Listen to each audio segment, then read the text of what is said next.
그래서 지난 시간에 이제 공부했었던 게 그거죠. 그라니코스강 전투를 통해서 소아시아를 장악했죠. 그쵸? 네, 그 다음에 가나안과 이집트를 이제 손에 넣으려고 하니까 페르시아가 이제 그냥 둘 수 없다라고 해서 군대를 이끌고 와서 이제 알렉산더랑 붙는 거죠. 그렇게 해서 이긴 전투가 이수스 전투였다라는 것까지 기억나죠. 그쵸? 네. 그래서 이수스에서 이제 이기고 나니까 이제 가나안 땅과 이제 그 이집트, 소아시아 전역이 알렉산더한테 넘어가고 나머지 한 3분의 2 정도가 남아 있는데 여기서 이제 또 긁어 모읍니다. 자, 긁어 모아서 이제 알렉산더와 또 한판 승부를 벌여보려고 해서 이제 벌어지는 게 가우가멜라 전투가 되는 거예요. 근데 이 가우가멜라에서 이제 전투가 일어났다 해서 가우가멜라 전투인데 여기서 그 페르시아가 이제 그 벼릅니다. 네, 이번에야말로 이기겠다라고 해서 아주 칼을 갈아요. 그래서 여기가 이제 그 평야지대인데 어느 정도로 준비를 했냐면은 이제 그 전차를 한 200대 정도 준비를 했어요. 그러니까 이 전차 200대의 용도는 뭐냐? 이제 보병을 이게 탱크처럼 이제 돌파에 들어가서 그 보병 진영을 완전히 혼란을 일으키겠다라는 의미로 이제 200대를 준비를 해놓고 네, 전차가 달려가려면은 뭐 길이 어때야 돼요? 막 중간에 막 짱돌 있고 막 바위 있고 이러면 어떻게 돼요? 네, 전차 가다가 뒤집어질 거 아니에요. 그래서 요 평야지대를 미리 얘네가 가서 주둔을 하면서 이제 군사들을 풀어놓는 거예요. 병력은 많잖아요. 그 병사들을 풀어서 거기 있는 짱돌들을 다 수거해 오게 합니다. 네, 미리 다 손질을 해놓는 거예요. 그래서 어떻게 해요? 아주 반듯한, 네, 그래서 뭐예요? 전차들이 달려가기 딱 좋은 길을 미리 다 닦아놓는 거죠. 네, 그렇게 해놓고 이제 알렉산더의 군대가 이제 와서 네, 그 회전을 벌이기를 이제 준비를 하고 있는 거죠. 네, 그런데 이 페르시아가 압도적으로 이제 유리한 거예요. 왜냐면은 그 자기가 유리한 진영에서 그 한번 그 승부를 벌여보자라고 해서 선택한 게 가우가 멜라라고 하는 곳이었거든요. 그래서 아까도 봤었지만 뭐 미리 길을 다 이렇게 닦아놨잖아요. 그쵸? 네, 그런 곳이라서 염려를 했다라고 합니다. 그리고 또 여기 가려면은 강을 2개인가를 건너서 가야 된대요. 그러니까 이 얘기는 뭐냐면은 지면은 달아날 수도 없는 지역을 최후의 결전 장소로 선택했다는 거예요. 그래서 그 페르시아에서 걱정을 했대요. 과연 여기로 올까? 그러니까 너무 불리하잖아요. 그쵸? 그러니까 질 게 뻔한 이 지역을 과연 자살행위가 같이 과연 올까? 약간 반신반의하고 있는데 어느 날 보니까 뭐예요? 이 알렉산더의 군대 전체가 이렇게 딱 등장을 하는 거죠. 그래서 그 알렉산더가 가서 하는 얘기가 뭐냐면은 야, 이 페르시아를 만약에 그쵸? 얘네들이 도망 다니면서 싸운다고 한번 가정을 해보라는 거예요. 그럼 물리치기 얼마나 어렵겠느냐는 거죠. 근데 얘네들이 어때요? 한 곳에다가 전력을 다 집중해 놓고 우리랑 싸우자고 하는데 왜 우리가 안 가냐는 거예요. 가서 얘네들을 격파만 하면 어떻게 되는 거예요? 그럼 페르시아 전역을 접수할 수 있지 않느냐? 이런 얘기를 하는 거죠. 네, 그라니코스도 마찬가지였고 이수스도 마찬가지였잖아요. 그쵸? 이런 큰 전투 2번을 이기니까 그냥 소아시아 우리 거, 그 다음에 가나안하고 뭐예요? 이집트 우리 거 이렇게 되잖아요. 그쵸? 그러니까 이번 전투에서도 승리하면은 이번에 3분의 2 남았잖아요. 그쵸? 여기 대부분은 누구 게 된다는 거예요? 우리 게 된다는 거죠. 그쵸? 네, 근데 페르시아가 이렇게 싸우지 않고 게릴라전으로, 그쵸? 그래서 최대한 국지전으로 치고 빠지는 형태로 소모전으로 나가면 알렉산더도 어떻게 하다는 거예요? 아, 오히려 그게 더 피곤하다는 거죠. 그쵸? 그런데 이렇게 한 곳에다가 모아놓고, 물론 전력은 페르시아가 압도적인 거죠. 해놓고 싸우자고 하니까 얼마나 좋으냐라고 하면서 가서 싸우게 되는 겁니다. 네, 도착을 했는데 그때가 이제 밤이었대요. 근데 밤에 이제 상대방 진영을 보니까 네. 상대방이 피워놓은 불빛이 마치 하늘의 별처럼 많았다라고 얘기를 했다고 해요. 그러니까 그 전력차가 어마어마했던 거죠. 그래서 알렉산더한테 그 참모가 이렇게 얘기를 했대요. 아, 이거 정면으로 붙으면은 승산이 없습니다. 왜냐면은 평지잖아요. 평지고 상대방이 다 이미 땅도 골라놓은 이런 상태잖아요. 네. 그러니까 내일 해가 밝았을 때 정면으로 붙는 것이 아니라 지금 도착한 밤에 갑자기 어떻게 하는 거예요? 상대방을 들이칩시다. 야습으로. 네, 그래야 승리할 수 있을 것 같습니다라고 이제 알렉산더한테 제안을 했대요. 네, 알렉산더가 그 말을 듣고 딱 거절하면서 뭐라 그랬냐면은 나는 승리를 하러 왔지 승리를 도둑질하러 온 게 아니다라고 하면서 내일 정면으로 붙어서 정면으로 깨주겠다 이렇게 그 대답을 했다고 합니다. 아, 네, 그만큼 자신이 있었다는 거예요. 그러니까 다른 사람은 압도적인 페르시아의 우위를 보는 거죠. 그리고 지형적인 이점을 보는 거예요. 그러니까 붙으면은 이기기 어렵다를 보는데 그 알렉산더는 뭘 보는 거예요? 아니다. 실제로 붙어보면은 우리가 충분히 깰 수 있다. 그리고 이미 그 판단까지 서는 거예요. 그리고 그렇게 해서 이겼을 때의 이점까지 보는 거죠. 그렇죠?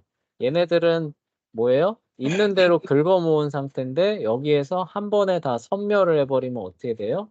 비열. 나머지는 다 손쉽게 먹을 수 있지 않느냐. 그러니까 지금 가서 승리를 해야 된다. 그리고 야습을 하게 되면 어떻게 돼요? 이제 혼비백산에서 막 달아날 거 아니에요. 그렇죠? 네. 그러면은 또 이제 그 소기의 목적을 달성하기가 어려운 거죠. 그러니까 정면으로 붙어서 정면으로 깨야 된다. 네, 그런 이제 식의 선택을 하게 되는 거예요. 그래서 이제 실제로 이제 그 다음 날이 돼서 이제 그 싸움이 벌어지게 되는데 전력 차는 압도적으로 이제 페르시아가 유리했어요. 특히 이제 보병의 숫자는 뭐 말할 것도 없고 양쪽에 이제 이렇게 기병대가 이제 이렇게 위치를 하게 되는데 페르시아의 기병대가 총합이 최소한 3만이 넘었다 그러고 그 알렉산더 쪽 기병대가 그 많아야 5천에서 한 7천 정도 됐다고 하거든요. 그러니까 기병 싸움으로 붙으면은 이게 그러니까 기병이 어느 정도 어쨌든 양쪽에서 대등하게 버텨줘야 그 앞에 그 보병들도 싸우면서 이게 포위 섬멸이 안 될 거 아니에요. 그렇죠? 네. 근데 기병 전력에서 차이가 너무 심하게 나니까 이거는 시작되면은 사실상 양쪽에서 기병이 밀려가지고 어떻게 되는 거예요? 포위 섬멸로 그냥 끝나는 전쟁이 되는 겁니다. 일반적으로 생각하면은. 네. 그리고 이 좌우가 3만이니까 이 중앙에 위치한 보병 전력만 해도 또 어마어마한 거죠. 그래서 그 알렉산더의 이제 보병 전력이 이제 한 3만에서 4만 정도 됐다고 하고 페르시아의 이제 보병 전력이 한 7만에서 10만 정도? 와. 이렇게 이제 있는 겁니다. 그리고 여기에 이제 비밀병기 전차 200대가 이렇게 있었던 거죠. 아, 재현이라면은 이 상태에서 이거 싸우겠어요? 못 싸우겠어. 못 싸울 것 같죠, 그렇죠? 네. 그래서 이제 이렇게 되는 거예요. 여기에 한 1만 정도, 좌우에 한 1만에서 1만 5천 정도 돕겠죠, 그렇죠? 그리고 여기에 또 하나 이제 그 베수스라고 하는 사람한테 특별 임무를 맡긴 기병대를 줍니다. 그래서 그 베수스의 특별 기병대가 요 가운데 이렇게 자리하고 있고 얘 임무는 뭐냐? 알렉산더만 따라다니면서 알렉산더의 부대만 격파해라 라고 해서 몇 천 정도 줬을 거예요. 정확한 규모는 기억이 안 나는데 그래도 알렉산더가 한 5, 6천 명 끌고 다니니까 그래도 그걸 따라다니려면 한 5천 정도는 주지 않았겠어요? 네. 그러니까 대략 요 정도 기병 배치가 되는 겁니다. 이 상황에서 이제 붙는 거예요. 그러니까 이거는 사실상 압도적으로 이제 유리한 겁니다. 그러니까 알렉산더가 이제 이걸 정면으로 붙으면은 뻔해요. 양쪽에서 기병이 무너지고 나서 그다음에 포위되는 형태가 될 테니까 그냥 오히려 포위 섬멸을 페르시아가 하기가 너무 쉬워지는 거죠. 그냥 망치와 모루 전술을 구사하려고 하지 않아도 좌우의 병력이 기병에 압도되면서 그냥 자연스럽게 쌈 싸먹기가 되는 이런 형국이 나오는 겁니다. 굳이 전차 안 해도 전술 안 써도. 네, 이렇게 되니까 이제 알렉산더가 이제 생각을 하는 거예요. 그냥 붙으면 안 되고 어떻게 하느냐? 최대한 틈을 벌리는 전략을 씁니다. 우리 그라니코스강 전투에서도 얘기했었죠. 네. 건너가려고 하는데 교두보가 없으니까 어떻게 돼요? 오른쪽으로 최대한 가면서 틈이 벌어지게 하고 그 틈으로 파고 들어서 전쟁을 끝냈잖아요. 그쵸? 네. 같은 전술을 쓰는 거예요. 그래서 알렉산더가 요 오른쪽에 있었거든요. 오른쪽에 있는데 얘가 갑자기 전투 시작하면서 다 진군하는 겁니다. 같이 진군하는데 이 알렉산더가 갑자기 오른쪽으로 쭉 빠지기 시작하는 거예요. 아, 그럼 어떻게 됐겠어요? 당연히 여기 얘 따라잡을 얘 알렉산더 전담 마크 하려는 애도 알렉산더를 따라오려고 하게 되고 여기 이 기병대 있잖아요. 그쵸? 네. 기병대도 오른쪽으로 같이 빠지게 됐던 겁니다.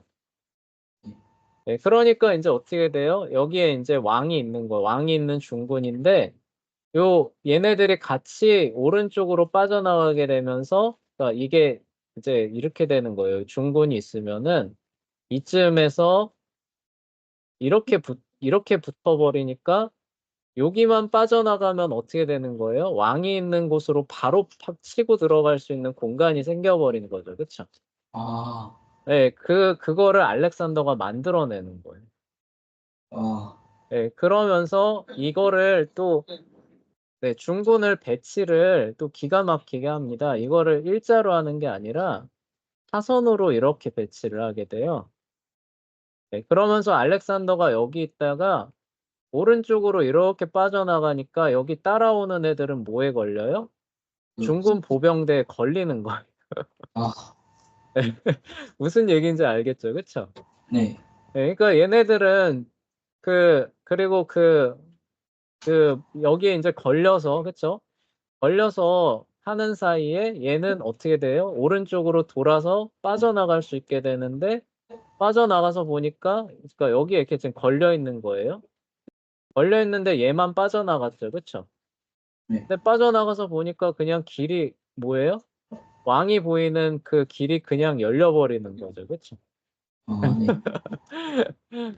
그래서 그냥 여기로 그냥 곧장 치고 들어가는 겁니다. 그런데 이게 위험한 게 뭐냐면은 여기 그러면 우리 왕이 위험하다 싶으니까 여기가 압도적이잖아요. 그러니까 만약에 얘네가 뒤로 돌아서 들어간 알렉산더를 추격해 온다. 그럼 어떻게 되는 거예요?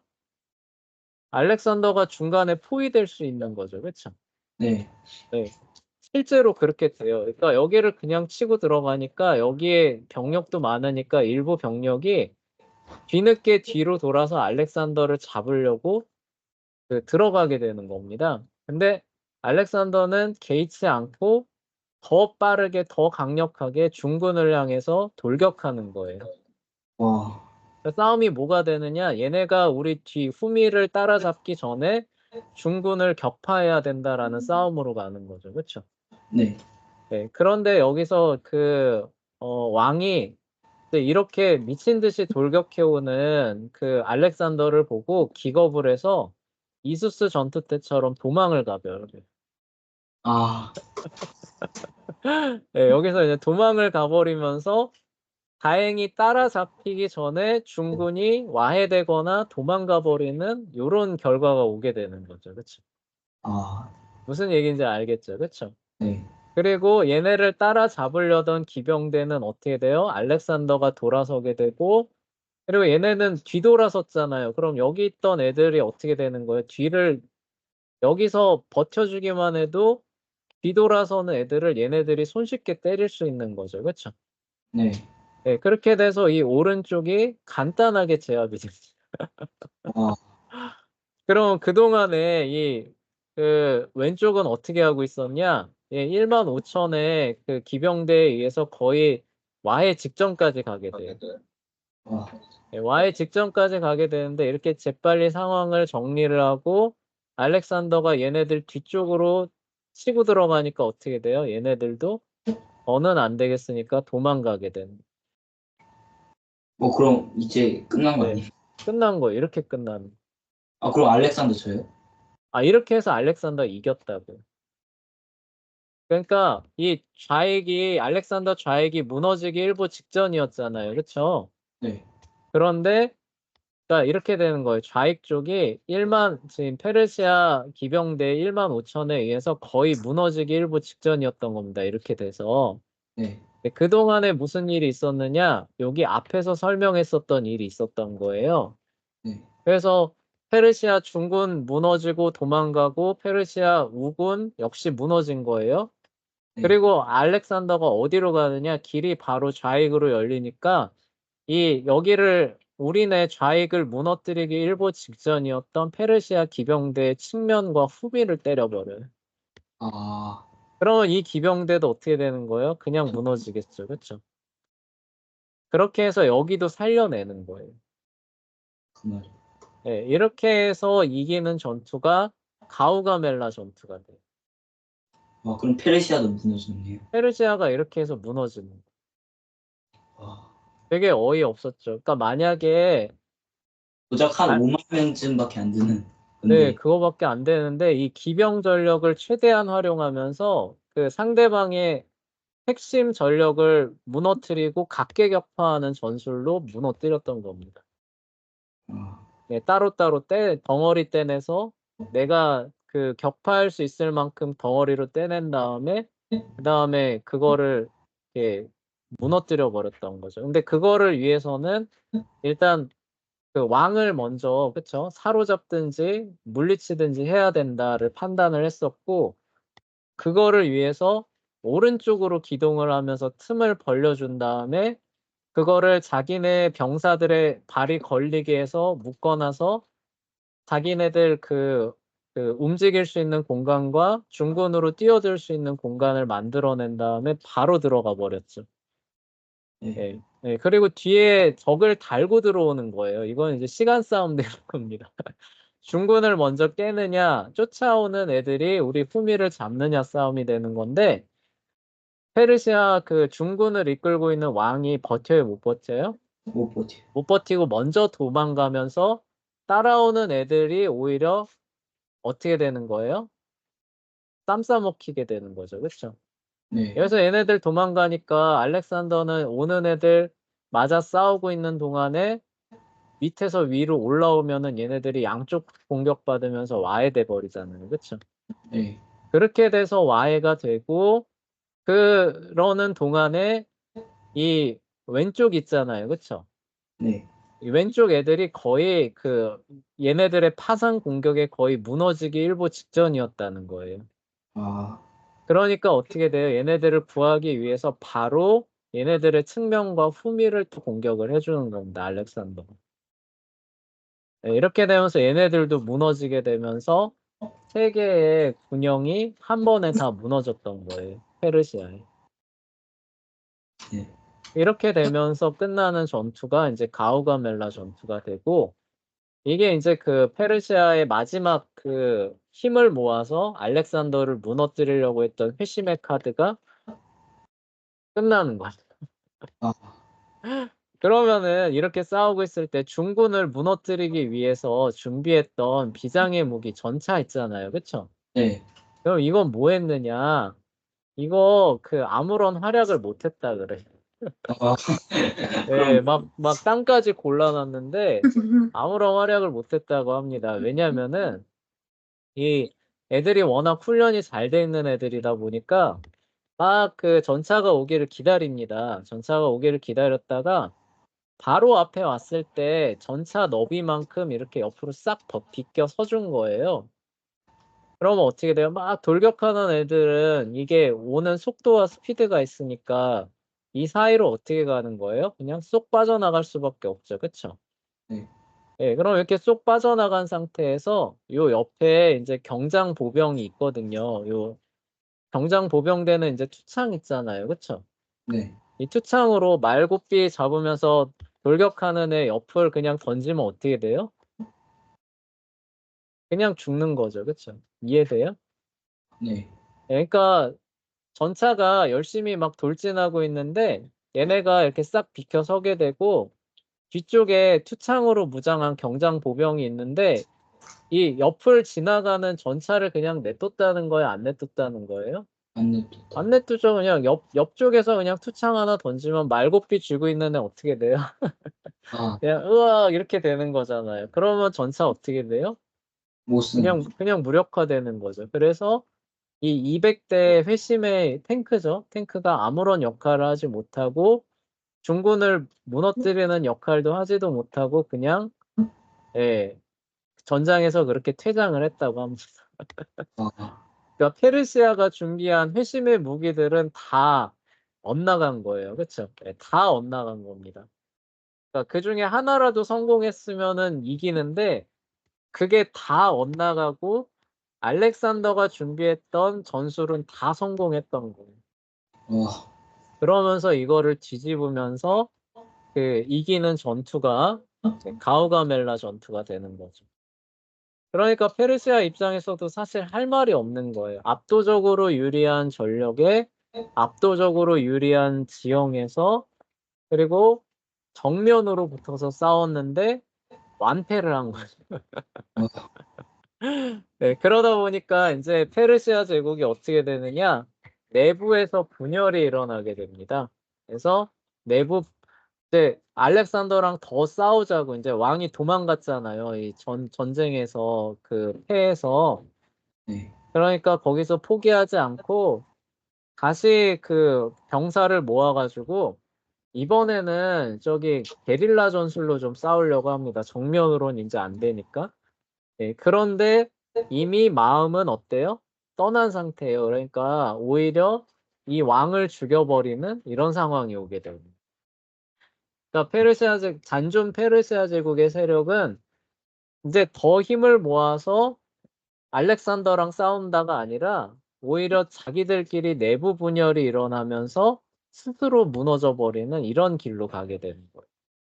아, 그래서 가우가멜라 전투까지를 이제 페르시아가 이기느냐, 알렉산더가 이기느냐를 그 가르는 승부처로 보는 것이고, 가우가멜라 전투에서 알렉산더가 압승하고 난 이후는 그냥 알아서 무너지는, 그쵸? 그리고 이제 뭐예요?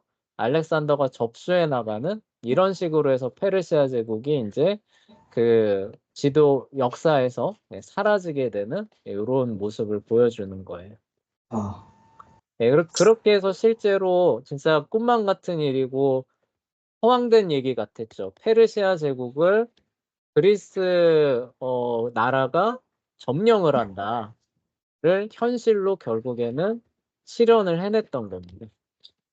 예. 예, 그래서 이제 그 알렉산더 제국이 이제 그 등장을 하는 거죠. 자, 그리고 이제 여기서 끝나느냐라고 하면은 여기서 안 끝납니다. 그래서 왜 안 끝났는지는 이제 뒤에 가서 이제 설명을 해줄게요. 그러니까 원래대로라면은 페르시아 제국을 점령하는 거였잖아요. 그쵸? 네. 네, 그래서 가오가멜라 전투 이후에 이제 페르시아 전역을 이제 이렇게 접수를 해 나가면서 결국 페르시아를 멸망시켰습니다. 자, 그러면은 이제 어떻게 돼야 돼? 자기 고향인 마케도니아로 돌아가야겠죠. 그쵸? 네. 그런데 알렉산더는 돌아갔다는 거예요? 안 돌아갔다는 거예요? 안 돌아가. 안 갑니다. 그래서 인도에 인더스강 유역까지 진군을 계속하게 돼요. 아, 인도에 그 관문 있잖아. 인도가 이제 인도까지 갔어요? 인도가 이렇게 있잖아요. 그쵸? 네. 여기 이란 있으면은 이란 이렇게 넘어가면 여기 강 인더스강 이렇게 있고 겐지스강 이렇게 있는 여기가 인도잖아요. 그쵸? 네. 네, 그래서 여기 이 인더스 강을 예전에는 넘어가 본 사람이 있다는 거 없다는 거예요. 없어요. 서양 사람 중에 없는 거죠. 여기까지 갈 이유도 없고. 근데 이 뭐냐 그 알렉산더는 거기서 멈추는 게 아니라 인도까지 정벌을 하겠다라고 해서 이 인더스 강까지도 넘어가서 전투를 벌입니다. 그리고 와. 심지어 여기서 끝나는 게 아니라 요 겐지스 강까지도 나가고 겐지스 강 넘어서까지도 나간다라는 얘기를 종종 했어요. 그런데 그 아마 그대로 뒀다면은 아마 계속 강행했을 겁니다. 근데 이게 중단되는 이유가 뭐냐면은 병사들이 반란의 조짐을 보이게 돼요. 그렇게까지 하면은 저는 못 가겠다. 그러니까 보이콧 선언, 파업 선언을 하게 돼요. 이 병사들이. 근데 아, 그도 그럴 게 한번 생각해 보세요. 이 사람들이 원래 그리스 마케도니아 출신들이잖아요. 그쵸? 네. 그리스는 기후가 어때요? 따뜻. 1년 내내 어때요? 햇볕이 많고 비가 그렇게 많지 않은 화창한 그런 기후잖아요. 그쵸? 네. 전형적인 그 지중해성 기후, 올리브 나무가 이렇게 잘 열리는 그런 데서 평생 나고 자란 사람인데 갑자기 인도 원정을 한다면서 인더스 강을 건너갔다고 생각해 보세요. 그럼 거기 기후는 어때요? 그, 화창한 정도가 아니라 뭐예요? 완전. 떠 죽잖아요. 그쵸? 네. 예.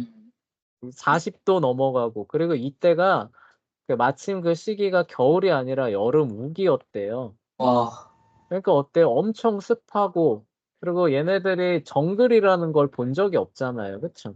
네. 근데 그 정글지대예요. 정글지대. 네, 그렇죠. 그런데 들어가서 그리고 갑자기 평생 못 보던 코끼리가 막 뿌뿌하고 있고 뭐 이런 데를 그 점령을 한다. 그리고 이걸 넘어서 더 나간다.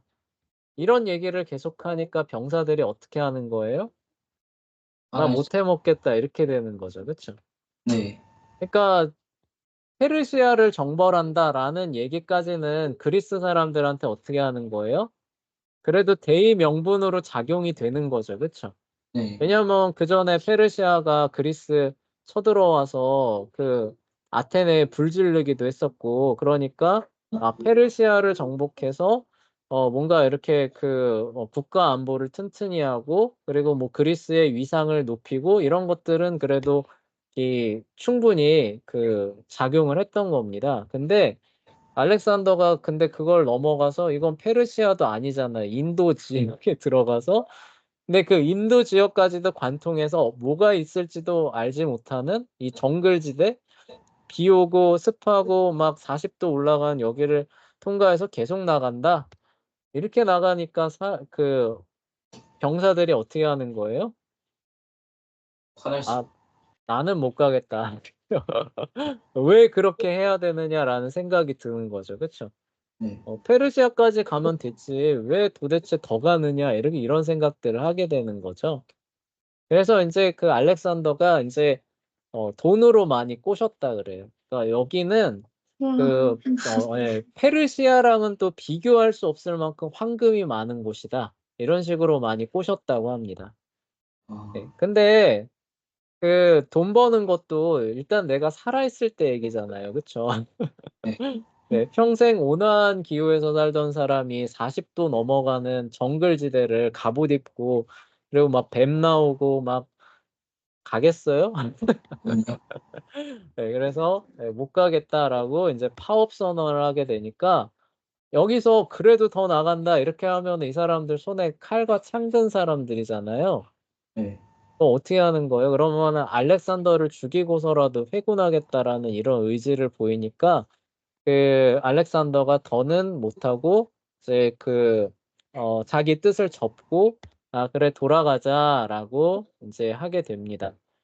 돌아갈 때도 또 이 사람이 그냥 돌아가는 게 아니라 예를 들어서 올 때 이쪽으로 이렇게 왔잖아요. 그쵸? 네, 그러면 이쪽으로 요렇게 가면은 그나마 퇴각을 안전하게 잘 할 수 있겠죠. 그쵸? 네. 근데 이렇게 가는 건 또 알렉산더의 성미에 안 맞아서 새로운 루트를 개척하면서 이렇게 해서 바빌론으로 돌아갔다고 해요. 아니, 근데 병사들도 그럼 화나지 않을까요? 네? 뭐라고요? 아니, 아, 병사들 군사들 화나지 않냐? 그래도 최소한 드디어 동쪽, 추락한다 했는데 갑자기 또 이상한 게. 최소한 그래도 동쪽으로는 안 가잖아요. 아, 최소한 그래도 이대로 계속 가면은 우리가 왔던 대로 간다라는 건 보여주잖아요. 근데 편하게 가는 게 아니라 계속 싸우면서 이기면서 돌아가는. 와, 병사들. 네, 병사들이 화날 만해요. 네.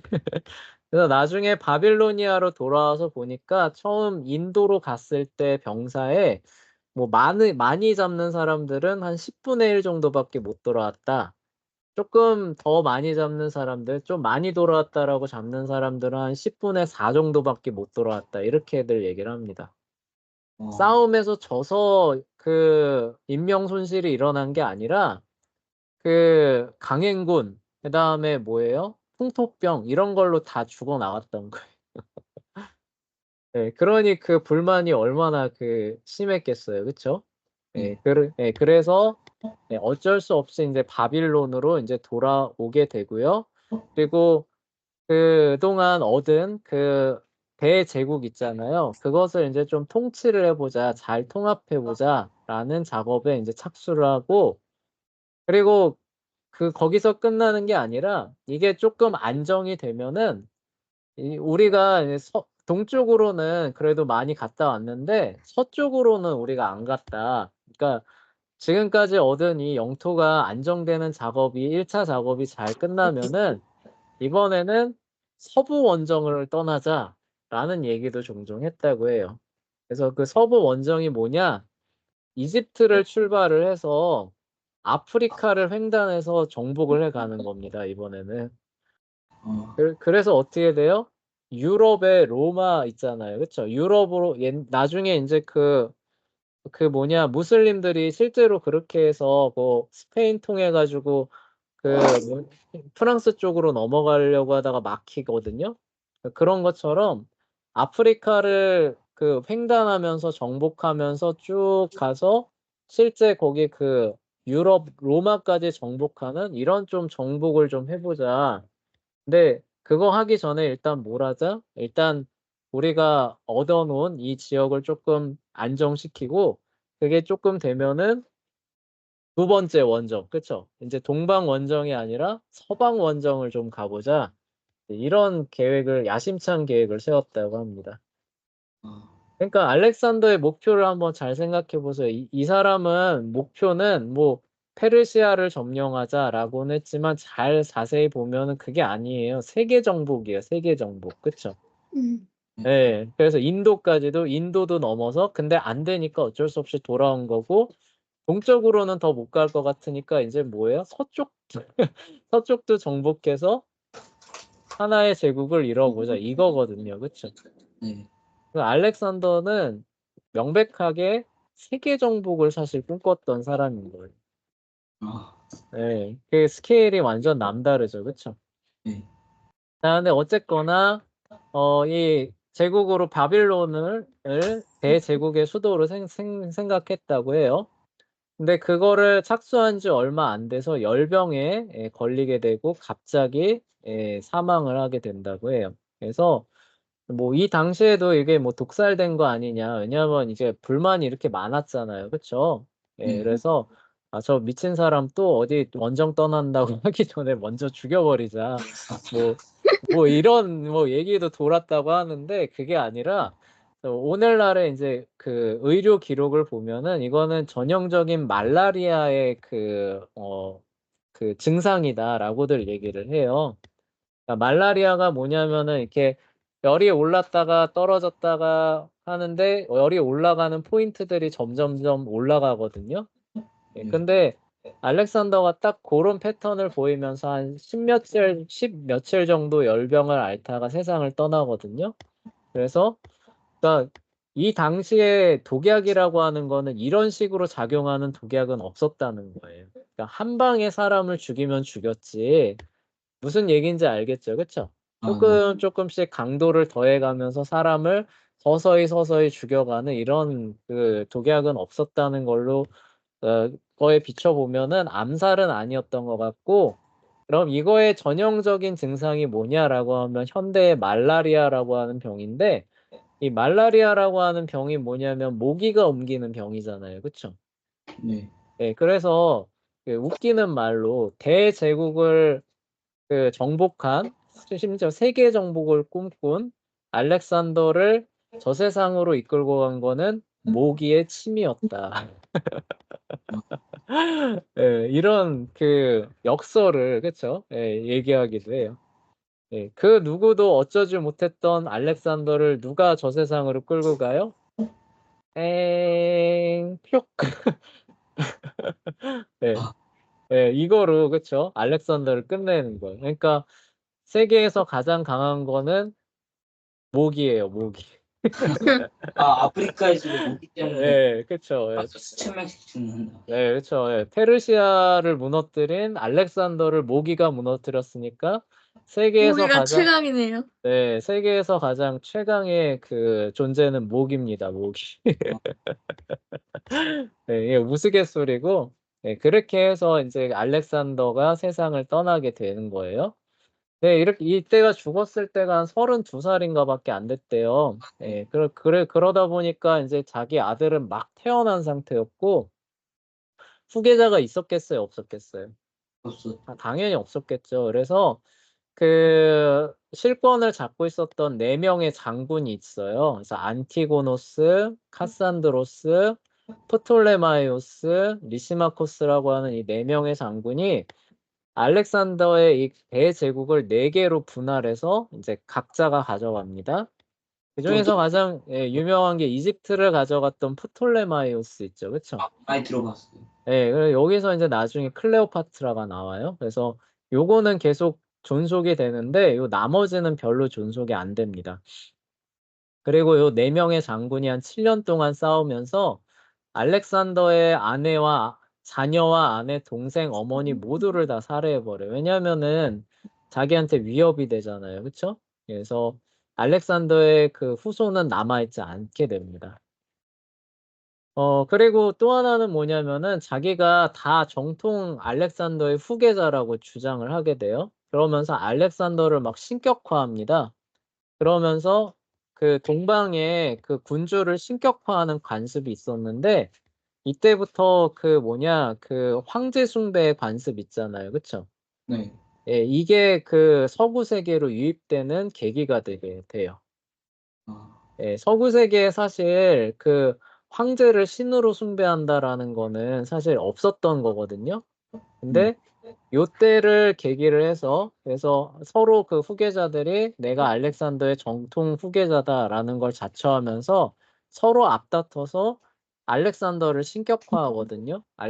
그 실제로 알렉산더 자기 제우스의 아들이라고 맨날 주장하고 다니기도 했고 그래서 알렉산더는 신이었다라고 막 주장을 하게 되면서 이 이후의 황제들은 자연스럽게 자기를 신의 아들로서 그리고 그렇게 경배하라고 요구를 하게 되는 이런 관습이 그리스의 형성이 되게 되는 거고 그리스의 이런 문화가 나중에 로마로 이식되게 되면서 로마 황제 숭배하는 관습 있잖아요. 그렇죠? 네. 로마 황제를 신격화해서 그게 거기로 이전되는 겁니다. 아, 그 문을 열어젖힌 게 알렉산더예요.